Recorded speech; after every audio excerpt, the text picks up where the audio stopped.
प्रिय विद्यार्थियों, पिछली क्लास हमने रीड की थी किसके बारे में? विभिन्न प्रकार के रासायनिक पदार्थ और उनके सामान्य नाम और उनके सूत्र। आपने उस क्लास को काफ़ी पढ़ा है, इसके लिए बहुत बहुत धन्यवाद। आपने होमवर्क भी किया होगा, इसके लिए भी आपको बहुत बहुत धन्यवाद। आज हम बहुत ही बढ़िया टॉपिक पे बात करेंगे कि जो आपने लवण पढ़े थे पिछली क्लास में, उन लवणों को कैसे बनाया जाता, बनाने की विधि। तो मैं एक छोटे छोटे शब्दों के द्वारा आपको बताऊंगा कि ये कैसे बनते हैं, है ना। तो पहला जो टॉपिक है हमारा स्टार्ट होता है किससे? साधारण नमक से। देखिए, साधारण नमक का सूत्र मैंने आपको बता दिया था कि साधारण नमक जो होता है इसका रासायनिक नाम तो क्या होता है और इसका सूत्र क्या होता है। तो रासायनिक नाम आप बताइए क्या होता है भाई? साधारण नमक का रासायनिक नाम होता है, बोलेंगे साथ साथ, सोडियम क्लोराइड। क्या नाम होता है? Sodium chloride. साधारण नमक का रासायनिक नाम होता है सोडियम क्लोराइड। फिर इसका रासायनिक सूत्र, साधारण नमक का रासायनिक सूत्र क्या होता है? NaCl। आज का जो टॉपिक वह शुरू होगा अब। साधारण नमक कैसे बनाया जाता है? ठीक है, तो बनाने की विधि, साधारण नमक के बनाने की विधि। साधारण नमक जो है वो किस प्रकार से बनाया जाता है? तो व्यापारिक तौर पर अगर इसका उत्पादन करें तो व्यापारिक तौर पर साधारण नमक का जो उत्पादन है, इसका उत्पादन लिख लेंगे। व्यापारिक तौर पर इसका उत्पादन जो होता है किससे होगा भाई? नमक कैसा होता है? खारा होता है। खारा होता है ना। तो समुद्री जल से और खारे पानी को सुखा करके क्या बनाते हैं? साधारण नमक बनाते हैं। सिंपल सी लाइन हो गई। व्यापारिक तौर पर इसका उत्पादन किससे किया जाता है? खारे पानी को सुखाकर। खारे पानी, अब खारा पानी जो है वह या तो खारी पानी की झील से प्राप्त होगा या समुद्र से प्राप्त होगा। जैसे राजस्थान में सांबर झील है। अब सांबर झील है, कुचामन झील है, पचपदरा झील है, ये सारी क्या है? कावूद झील है, ये सारे खारे पानी की झीलें हैं। तो इन खारे पानी की झीलों से, स्पेशली सांबर से, यहाँ पर नमक का उत्पादन होता है। तो कैसे? खारे पानी को, खारे जल को सुखाकर, खारे पानी या समुद्री जल को सुखाकर किसका निर्माण किया जाता है? समुद्री जल को सुखाकर। आई क्या बात समझ में? क्या बात कर रहे हैं हम कि साधारण नमक कैसे बनाया जाता है? तो आप बताएंगे खारे पानी को या समुद्री जल को सुखाकर साधारण नमक बनाया जाता है। और क्या बात देखो, लेकिन इस खारे पानी को अगर सुखाएंगे तो उसमें कुछ अशुद्ध नमक प्राप्त होगा, शुद्ध नमक नहीं प्राप्त होगा। कौन सा नमक प्राप्त होगा भाई? अशुद्ध। अशुद्ध नमक प्राप्त होता है जब अपन खारे पानी को या समुद्री जल को सुखाकर जो नमक बनाते हैं उसमें कुछ अशुद्धियां होती हैं, इसलिए वह अशुद्ध नमक कहलाता है। तब आप लोगों से पूछे समुद्री पानी से जो अशुद्ध नमक है उसमें कौन कौन सी अशुद्धियां होती हैं? तो आपको पता है कि सोडियम क्लोराइड तो होता है NaCl, लेकिन इसके भाई भी साथ आ जाते हैं इसमें। कौन कौन से? सोडियम क्लोराइड के साथ साथ देखो NaCl, अशुद्ध नमक में क्या क्या होता है? NaCl होता है, सोडियम क्लोराइड होता है। फिर सोडियम क्लोराइड खुद तो नमक है ही, लेकिन इसके साथ और कौन आ जाते हैं? उसके भाई भी आ जाएंगे, मैग्नीशियम क्लोराइड भी आ जाएगा, MgCl2। MgCl2 आ गया। अपने को क्या चाहिए? सिर्फ NaCl चाहिए, तो MgCl2 भी आ गया और इसके साथ साथ दूसरे भाई को भी बुला लिया, मांगीलाल को और कालूलाल को। मांगीलाल MgCl2, कालूलाल CaCl2, ये दोनों भी आ गए। जबकि नमक कौन सा है? ये है सिर्फ सोडियम क्लोराइड। तो ये दोनों अशुद्धियां भी इसमें मिली हुई रहती हैं। आप लोगों से पूछ ले, समुद्री जल से जो नमक, हम समुद्री जल को जो सुखाकर हम नमक प्राप्त करते हैं, उनमें कौन कौन सी अशुद्धियां मिली हुई होती हैं? किन्हीं दो अशुद्धियों का नाम लिखिए। आधा प्लस आधा तो बन गया एक नंबर का प्रश्न आप लोगों से पूछ लिया। आपको पता है कि सोडियम के साथ कैल्शियम व मैग्नीशियम भी अगर जुड़ जाएं, सोडियम क्लोराइड है, कैल्शियम क्लोराइड और मैग्नीशियम क्लोराइड भी आ जाएं, तो ये इनकी अशुद्धियां होंगी। कौन कौन सी अशुद्धियां होती हैं साधारण नमक का जब समुद्री जल को सुखाकर बनाते हैं? तो मैग्नीशियम क्लोराइड की अशुद्धि होती है और कैल्शियम क्लोराइड की अशुद्धि होती है। साधारण नमक कैसे बनाया जाता है? खारे पानी या समुद्री जल को सुखाकर। अब क्या होगा कि इनमें से अपने को क्या प्राप्त करना है? शुद्ध नमक प्राप्त करते हैं। शुद्ध नमक प्राप्त करेंगे कैसे? अशुद्ध नमक का संतृप्त विलयन, शुद्ध नमक प्राप्त करना। आगे आप सुनेंगे ना शुद्ध नमक कैसे प्राप्त करते हैं। देखिए, इस अशुद्ध नमक से शुद्ध नमक प्राप्त करना। अशुद्ध नमक से शुद्ध नमक प्राप्त करना। अशुद्ध नमक से शुद्ध नमक प्राप्त करना। कैसे प्राप्त करेंगे? कि अशुद्ध नमक को बड़ी बड़ी टंकियों में, टैंकों में, इनमें भर लेंगे अपन। समझ गए ना बात को? बड़ी बड़ी टंकियों में भर लेंगे इनको, अशुद्ध नमक को, और इनका संतृप्त विलयन, गाढ़ा विलयन बना लेंगे। क्या करेंगे? दो बातें हैं।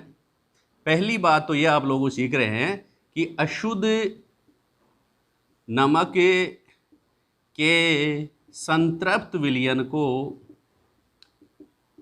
अशुद्ध नमक के संतृप्त विलयन, सैचुरेटेड सॉल्यूशन जो है उसको किस में भर लेते हैं? बड़ी बड़ी टंकियों में भर लेते हैं। बड़ी बड़ी टंकियों में भर लेते हैं। फिर इसमें कौन सी गैस प्रवाहित करते हैं? फिर इसमें HCl गैस प्रवाहित करते हैं। इन टंकियों में कौन सी गैस? हाइड्रोक्लोरिक अम्ल, HCl प्रवाहित करते हैं।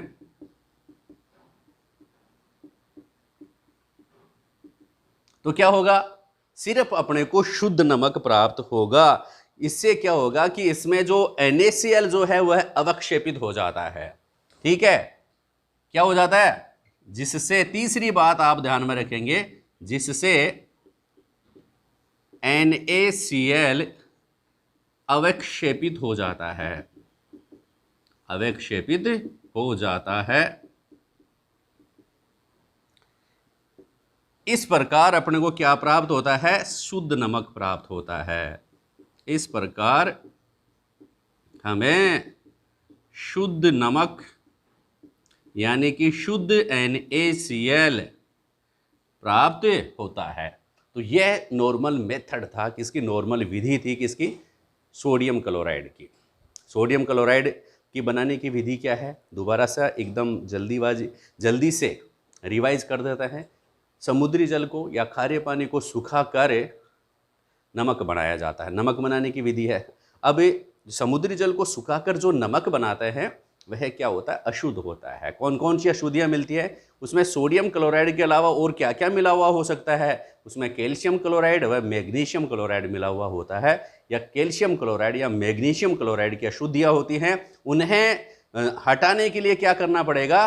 आपको जो अशुद्ध नमक है उसका संतृप्त विलयन बनाते हैं, सैचुरेटेड सॉल्यूशन बनाते हैं, उसको बड़ी बड़ी टंकियों में रख करके उसमें HCl गैस प्रवाहित करते हैं। तो NaCl जो होता है, शुद्ध NaCl अवक्षेपित हो जाता है, नीचे बैठ जाता है, अशुद्धियाँ ऊपर हो जाती है, जिसको बाहर भेज देते हैं, शुद्ध नमक नीचे रह जाता है। इस प्रकार हम शुद्ध नमक प्राप्त करते हैं। आगे बात समझ में? अब देखिए, शुद्ध नमक है, जो साधारण नमक आपने प्राप्त कर लिया है, इसके गुण क्या हैं, इसके उपयोग क्या हैं, इनके बारे में चर्चा कर लेंगे। छोटी छोटी बातें हैं। तो पहले तो आप ध्यान में रखेंगे इसके गुण। गुण क्या है भाई, बताइए इसके गुण का। पहला गुण तो क्या है? एक श्वेत क्रिस्टलीय होता है। श्वेत क्रिस्टलीय ठोस होता है, ठोस पदार्थ है, श्वेत होता है, सब जानते हैं। और इसका आप ध्यान में रखेंगे, दो गुण तो कम से कम ध्यान में रखेंगे। पहला तो आप जानते हो नमक को श्वेत ठोस पदार्थ है। किस प्रकार का है? श्वेत ठोस पदार्थ। नमक कैसा है? श्वेत ठोस पदार्थ है। दूसरी खास बात क्या है? इसका गलनांक। गलनांक कितना होता है? मेल्टिंग पॉइंट इसका गलनांक होता है। इसका गलनांक कितना होता है? 1081। कितना होता है? 1081 इसका गलनांक होता है। फिर क्या काम में आता है भाई? यह खाद्य पदार्थों के परिरक्षण में काम में आता है। परिरक्षण ध्यान में रखेंगे। परिरक्षण का मतलब होता है नमक में अगर कोई खाद्य पदार्थ रख दें वो तो ज़्यादा दिनों तक खराब नहीं होता है। खाद्य पदार्थों का परिरक्षण इसको अपन कहते हैं। ये देखिए यहाँ गुण, ये जल में अत्यधिक विलय होता है और ये आयनित हो जाता है। ये उपयोग में रीड कर लेंगे परिरक्षण वाला। पहला श्वेत ठोस पदार्थ है। दूसरा इसका गलनांक 1081 होता है। तीसरा इसका क्या है? जल में विलय होता है। सबको पता है जल में विलय होता है। चौथा क्या होता है, ये जल में घोलेंगे तो आयनित हो जाता है, आयनित हो जाता है। जल में घोलने पर क्या हो जाता है भाई, आयनित हो जाता है। ये बात आप बता देंगे, 4 गुण आप लोग ध्यान में रखेंगे। कौन कौन से, श्वेत ठोस पदार्थ है पहला। दूसरा, इसका क्वथनांक, इसका गलनांक जो होता है वह 1081 केल्विन होता है। तीसरी बात क्या है, ये जल में विलय होता है, जल में घुलनशील होता है, और ये जल में घोलने पर आयनित हो जाता है। ठीक है, अब उपयोग देख लो। उपयोग आप लोगों को पता है, गुण के बाद उपयोग रीड करेंगे। उपयोग, एक तो भोजन में इसको अपन इस्तेमाल करते हैं कि नहीं करते भाई। भोजन में जो सब्जी वगैरह है, जो रोटी चपातियाँ वगैरह आप लोग बनाते हो, तो साधारण नमक के रूप में इसका उपयोग अपन भोजन में करते हैं। दूसरा, खाद्य पदार्थों के परिरक्षण में, कोई भी अचार वगैरह है, मिर्च वगैरह डालते हो, खाद्य पदार्थों के उसके ऊपर नमक लगा के रख दोगे खाद्य, तो इसके वो खराब नहीं होते हैं। खाद्य पदार्थों के परिरक्षण में दूसरा इसका उपयोग है, खाद्य पदार्थों के परिरक्षण में। तीसरा इसका उपयोग है फ्रीजिंग मिक्सचर बनाने में, हिमीकृत मिश्रण बनाने में, या हिमीकरण मिश्रण बनाने में। हिमीकरण मिश्रण कैसे, हिमीकरण मिश्रण क्या होता है, हिमीकरण मिश्रण बनाने में, आप ध्यान में रखेंगे, हिमीकरण मिश्रण बनाने में। हिमीकरण मिश्रण क्या होता है, किन्हीं दो पदार्थों का मिश्रण जिनको एक दूसरे में मिलाने पर उनमें जो क्या है, उनका बर्फ जमने का जो पॉइंट है वो कम हो जाता है, टेम्परेचर, यानी कि वो कम ताप पर ही जमने लग जाते हैं। उस मिश्रण को क्या कहते हैं, हिमीकरण मिश्रण कहते हैं। यानी कि पानी में अगर आप नमक घोल दोगे ना तो वह जल्दी जमेगा। पानी में थोड़ा अगर आपको बर्फ़ जमानी है कभी फ्रीज में, तो आप क्या करेंगे, पानी में थोड़ा सा नमक डाल देंगे तो वो जल्दी बर्फ़ जम जाती है। इस बात का ध्यान में रखेंगे। तो हिमीकरण मिश्रण बनाने में भी इसका उपयोग किया जाता है। इसके अलावा काफ़ी जो यौगिक हैं उसके निर्माण में भी इसका इस्तेमाल किया जाता है, उपयोग किया जाता है। कौन कौन से, Na2CO3 सोडियम कार्बोनेट, ये क्या है, धोने का सोडा है। धोने का सोडा अगर आपको बनाना है तो भी किसका इस्तेमाल किया जाता है, नमक का। फिर NaOH अगर बनाना है तो भी नमक का इस्तेमाल किया जाता है। फिर सोडियम बाइकार्बोनेट अगर बनाना है तो भी साधारण नमक का इस्तेमाल किया जाता है। कई यौगिकों में इसका निर्माण किया जाता है। तो यह आप लोगों ने रीड किया। अब हम नेक्स्ट टॉपिक पे बात करेंगे, इसके ऊपर कास्टिक सोडा या सोडियम हाइड्रोक्साइड कैसे बनाया जाता है। तो देखिए नेक्स्ट चर्चा करते हैं सोडियम हाइड्रोक्साइड पे। दूसरा पॉइंट है, याद करते रहना, आगे बढ़ते रहना, क्योंकि जो पढ़ेगा वही आगे बढ़ेगा। ठीक है, आपको पता है कि खड़े सदा रहने वाले का रहता है सौभाग्य खड़ा, बैठे का बैठे रहता है, पढ़े रहने वाले का भाग्य पड़ा, और पढ़ने वाले का भाग्य भी पड़ जाता है और आगे बढ़ जाता है। तो नेक्स्ट पॉइंट अपना स्टार्ट होने वाला है, कौन सा, दूसरा पॉइंट है। अपन बात करेंगे इसके ऊपर, कास्टिक सोडा। कास्टिक सोडा कैसे बनाया जाता है। कास्टिक सोडा जो होता है, पहले आपका इसका नाम देख लीजिए। कास्टिक सोडे का रासायनिक नाम क्या होता है, बताओ देखें, सोडियम हाइड्रोक्साइड। क्या होता है कास्टिक सोडा का, सोडियम हाइड्रोक्साइड। किसका नाम है, कास्टिक सोडे का नाम है सोडियम हाइड्रोक्साइड। ठीक है, फॉर्मूला आपको पहले बताया हुआ है, फॉर्मूला होता है NaOH। सिंपल सी बात है, दोनों आधे आधे नंबर के भी प्रश्न आ जाते हैं कि कास्टिक सोडा का रासायनिक नाम व सूत्र लिखिए, 1 नंबर का प्रश्न आ गया।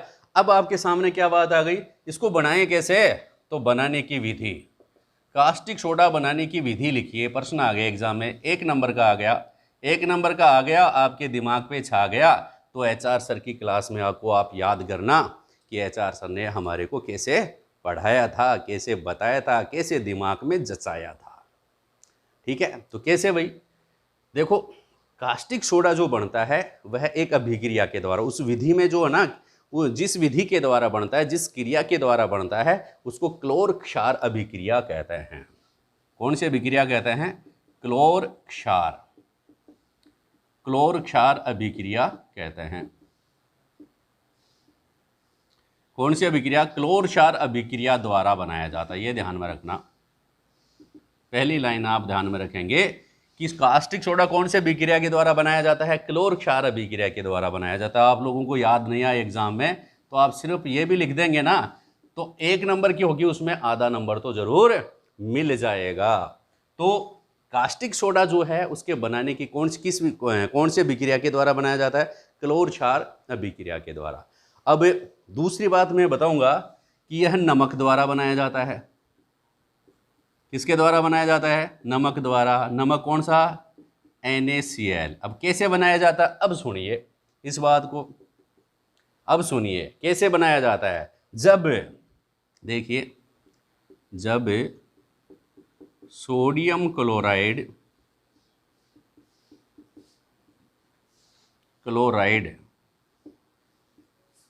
के जलीय विलयन में, जब सोडियम क्लोराइड जो होता है उसके जलीय विलयन में कौन सी गैस है? जलीय विलयन का।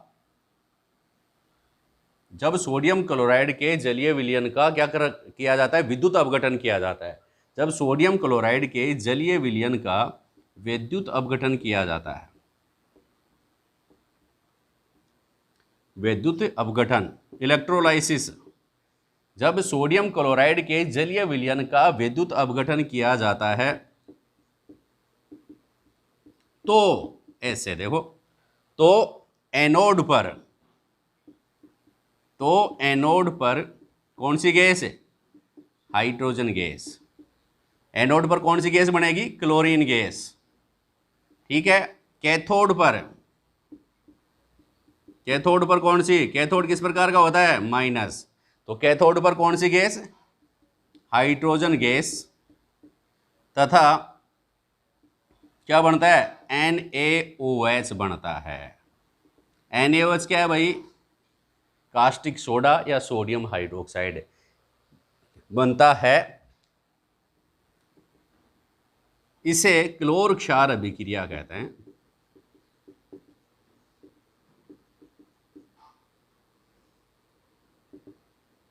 क्लोर क्षार अभिक्रिया कहते हैं।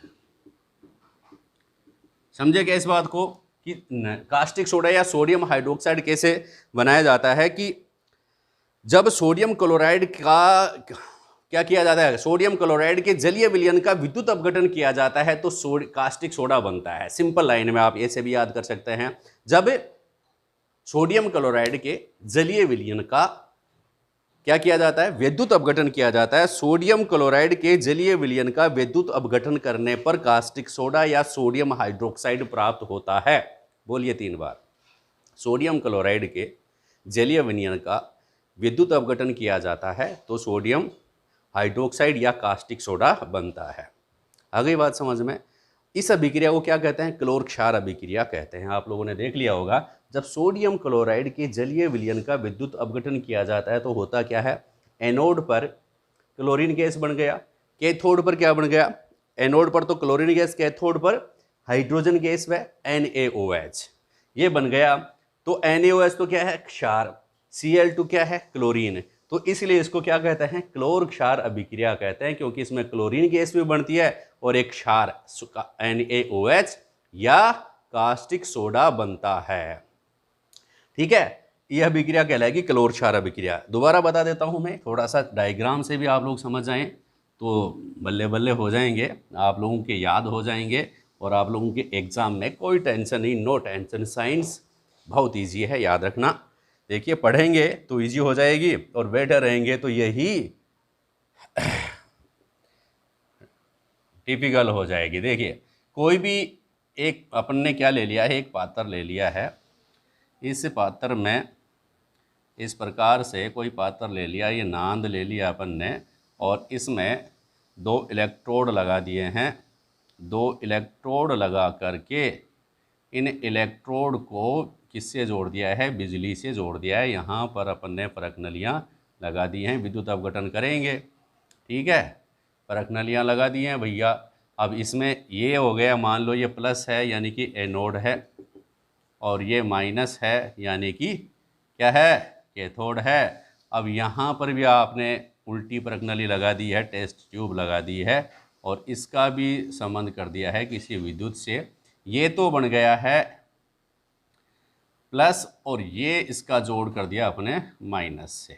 जब इसको इसमें किसका विलयन ले लिया है, सोडियम क्लोराइड, नमक का विलयन, सोडियम क्लोराइड का जलीय विलयन, कौन सा क्या है इसमें, NaCl का जलीय विलयन। जलीय विलयन को क्या कहते हैं इंग्लिश में, एक्वाटिक सॉल्यूशन।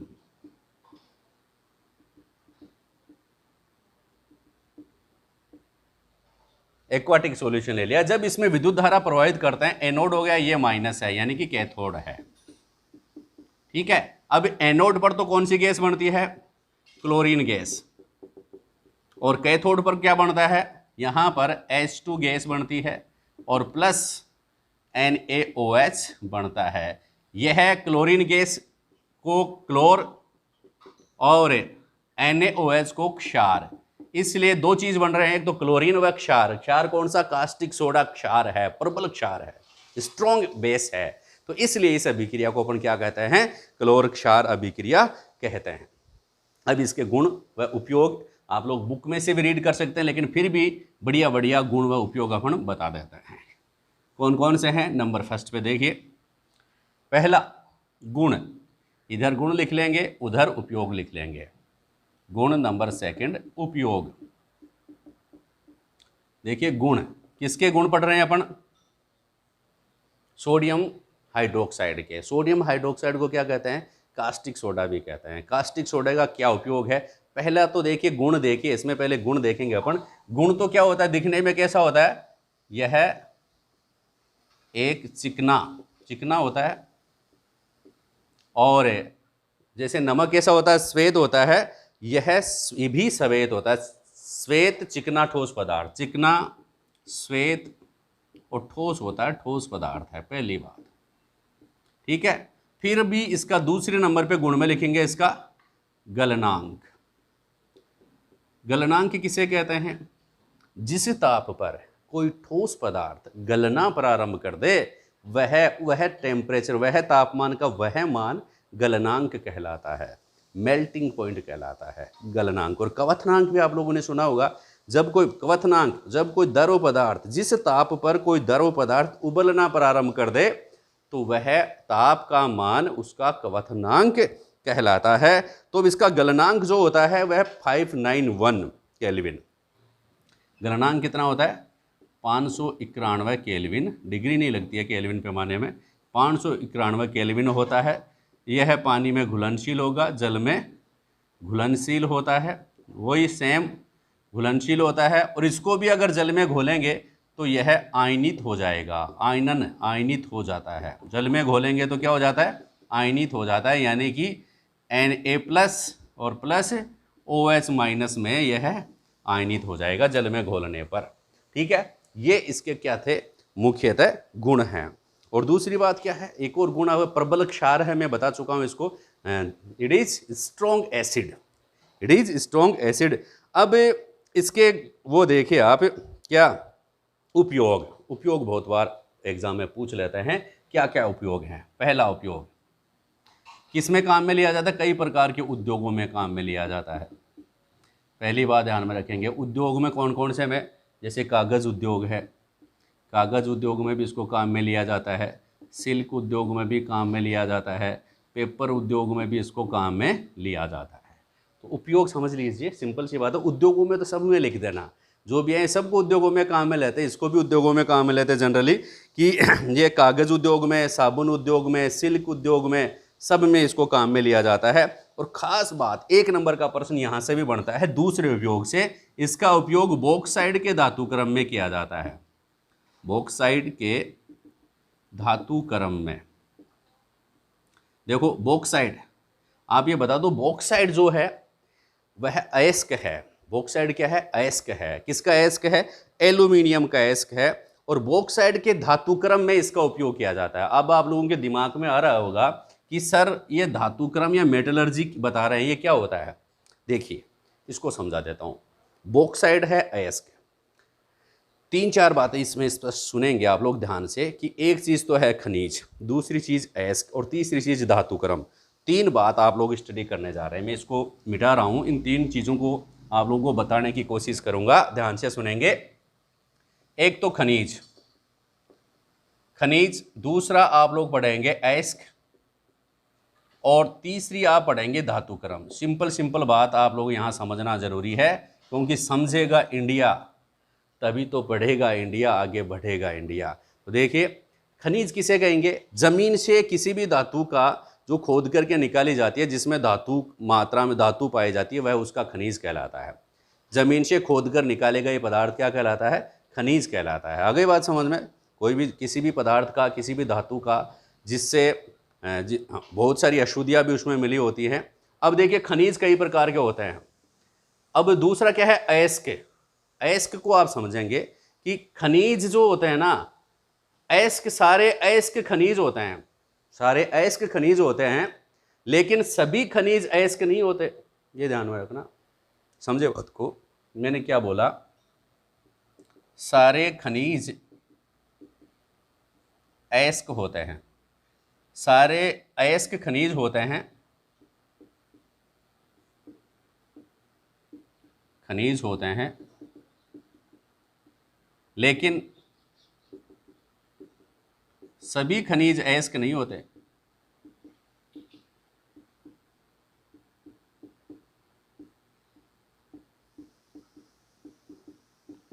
इस बात को समझिए मैं क्या कह रहा हूं कि जैसे मान लो कि जमीन खोदी, किसी ने जमीन खोदी और जमीन में एक खनिज इस प्रकार का प्राप्त हुआ, ये लोहे का खनिज प्राप्त हो रहे हैं, एक इस प्रकार का। दूसरी जगह खोदी, वहां पर भी एक खनिज इस प्रकार का प्राप्त हुआ, लोहे का।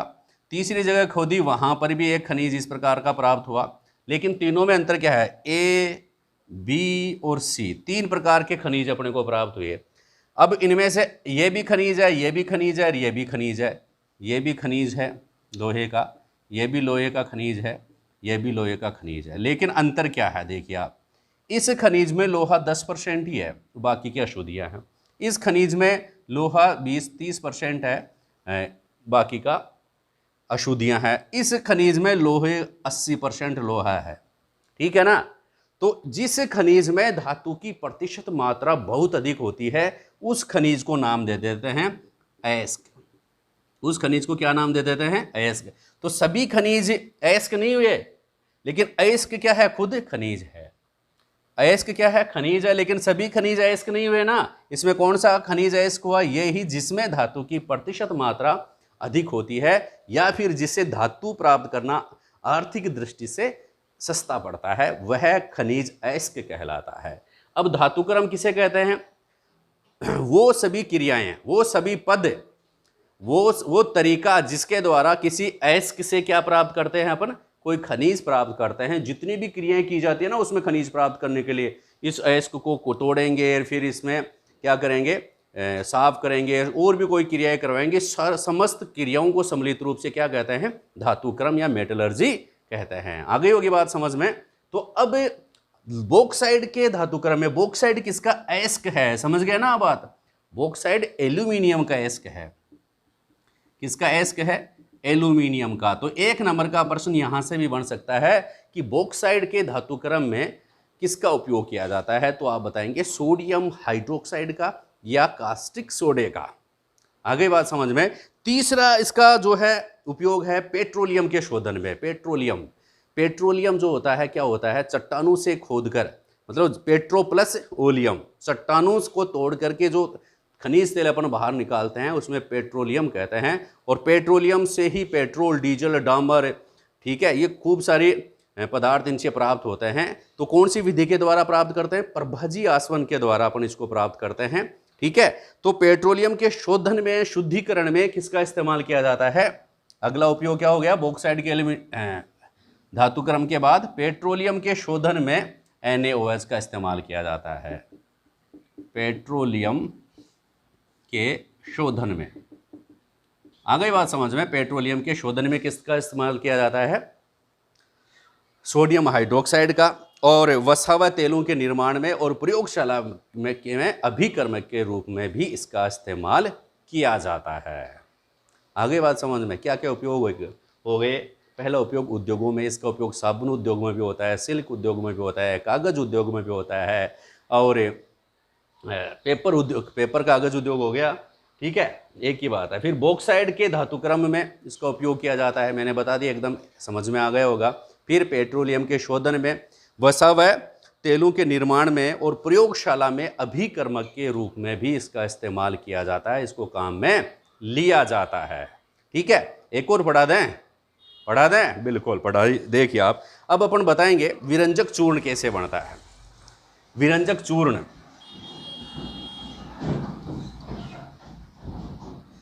तीसरा जो है विरंजक चूर्ण के, विरंजक चूर्ण कैसे बनाया जाता है ये आप लोगों को पढ़ा देंगे अगली क्लास में। अभी तक आप इस क्लास को पढ़िए, याद कीजिए। नेक्स्ट क्लासेज में आप लोगों को विरंजक चूर्ण के बारे में बताएंगे, बेकिंग सोडे के बारे में बताएंगे, पीओपी के बारे में भी बताएंगे। तब तक के लिए आप पढ़ते रहिए, आगे बढ़ते ही रहिए, एचआर सर को सुनते रहिए और एग्ज़ाम में टॉप नंबर लाते रहिए। थैंक यू, धन्यवाद।